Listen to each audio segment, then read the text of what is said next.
Good morning student. हम लोग MSc semester 4 में एक इंटोमोलॉजी पढ़ रहे हैं।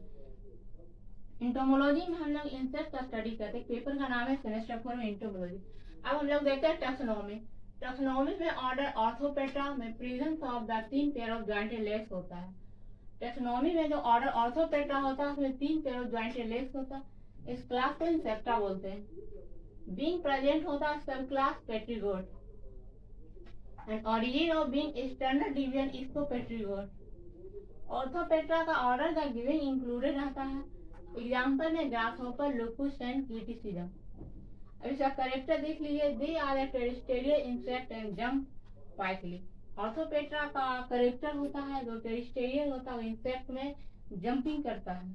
ठीक, तो थैंक यू। ऐसे हमारे वीडियो चाहिए तो हमारे चैनल को लाइक करें, सब्सक्राइब करें, फ्रेंड्स में शेयर करें। Thank you.